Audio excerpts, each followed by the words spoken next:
रहमतुल्लाहि व बरकातुहू। यूनानी शिफा खाने में आपका एक बार फिर स्वागत है। आज हम आपको एक और नई जानकारी दे रहे हैं।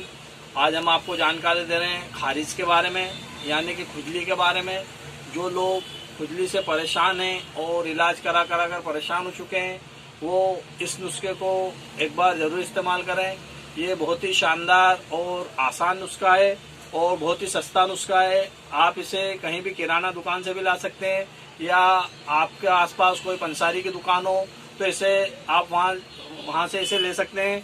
देखिए, वीडियो को ज़्यादा लंबी ना करते हुए नुस्खे की ओर चले तो अब हम आपको जानकारी दें। ये देखिए, ये नारियल तेल है। आप किसी भी कंपनी का अच्छा वाला नारियल तेल ले लीजिए। उसके बाद ये मोम है, मोमबत्ती भी ले सकते हैं, और पंसारी के यहाँ सादा मोम मिलता है, आप चाहे तो वो मोम भी इस्तेमाल कर सकते हैं।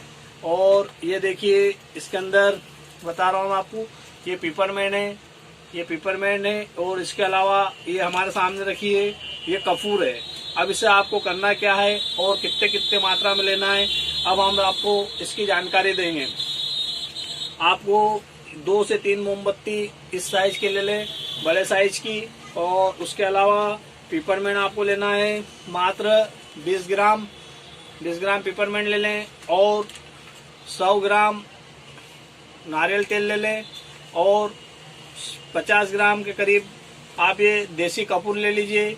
अब आपको नारियल को तेल को गरम करना है और इसमें ये मोमबत्ती या मोम तोड़कर डालना है, और ये पिघल जाए उसके बाद इसे उतार लेना है। और उसके बाद पिपरमेंट को आप बारीक पीस कर डाल दीजिए, या तो उकलते तेल में भी इसे डाल सकते हो, और कपूर को भी इसे गरम तेल में डाल के उतार लीजिए। अब ये ठंडा होने के बाद इसे थोड़ी देर के लिए रख दीजिए।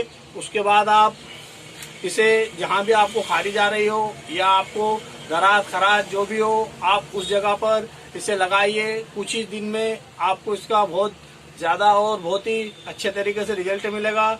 और आपको अगर बीमारी को जड़ से काटना है तो आप किसी भी कंपनी की ब्लड प्यूरिफायर दवाएं ले सकते हो, जैसे हमदर्द की हुई, रेक्स की हुई, वेदनायत की हुई, या किसी भी कंपनी की आयुर्वेदिक दवाएं आप इस्तेमाल कीजिए। आपको करना क्या है, 2 ढक्कन कोई किसी भी ब्लड प्यूरिफायर दवा आप सुबह शाम इस्तेमाल कर सकते हैं, और कुछ ही दिन में देखिए आपकी ये बीमारी जड़ से खत्म हो जाएगी। वीडियो पसंद आए तो लाइक और शेयर जरूर कीजिए।